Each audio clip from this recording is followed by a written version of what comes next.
Yes. First of all, what you were just saying, I think Jesse Jackson and a lot of other people that you're speaking about are simply exceptions to the rule, and they're not the rule. Okay. I have a few questions I want to ask. I disagree with that. If you look at the burdens that people overcame in this country during Jim Crow, when people could call you a nigger to your face, and you look at the fact that they didn't join gangs, they didn't become Bloods and Crips, they didn't go into prison, they didn't steal, the kinds of obstacles people are facing right now compared to those are speed bumps. They're not obstacles, they're speed bumps. I was just watching a program the other day on classic sports on cable about Archie Moore. Here's a guy who was clearly the preeminent fighter of his era, was not given a shot because he was too good, would have to go to the home fighter's town to fight them on short notice, giving up 20, 30 pounds. He just worked real hard and overcame because he was the best. And nowadays, to me, if anybody has a right to be a Blood or a Crip and carry an AK-47 or an Uzi and spray paint on the walls, it's an 80 or 90-year-old black man or black woman.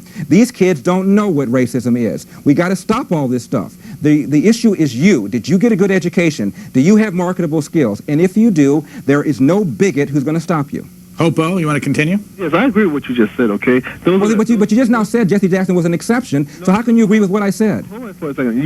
You are speaking, every time I try to speak, you just interrupt, okay? Hold on for 1 second, okay? What I'm talking about, you speak about Jesse Jackson, but you have one Jesse Jackson, you have thousands of people who have went to school, who have also tried, but had little stumbling blocks thrown in their path, who are unable to overcome them simply because of the marketplace. The marketplace is becoming smaller. And what do you mean the marketplace is becoming smaller? If you have skills, it used to be back in these good old days that you're talking about, all these gentlemen who have now become doctors and lawyers, the education level that was needed back in that time was much less than what they need right now. I'm putting a child, getting ready, preparing her for college right now. She's graduating this year. The amount of money that it's taken just for her to graduate from high school is astronomical. I agree. And luckily, alhamdulillah, God has blessed me that I am a small businessman. I put my time in the military. I did have a father who was at home, but everybody is not as fortunate or blessed as I have been. That's not the question I'm trying to get across to you. What I'm saying, when you were just speaking about all of the times that these people have went through, all the civil rights movement and all these movements that they have went through, these are the times that I listen to people refer to as the good old days. I cannot understand how those are the good old days when, like you said, you have Emmett Till who was killed simply because he looked at somebody. These are not the good old days that I refer to. Caller, what kind of a business do you have?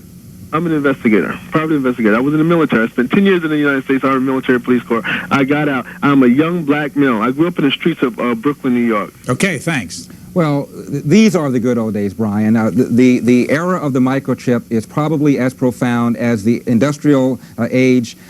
This is an extraordinary time, and of course you have to have an education to compete. However, there are lots of people who aren't going to college. Indeed, there are more women in college now than men, not because the men are lazy, but because so many opportunities are there in the computer industry that it doesn't make any sense economically necessarily to get a four-year degree. So I disagree with the caller about how much training it takes and how the times are worse now than they were in those days. Come on, the times are better now than they've ever been. This is the most productive country the world has ever seen, and we are entering a very, very exciting period.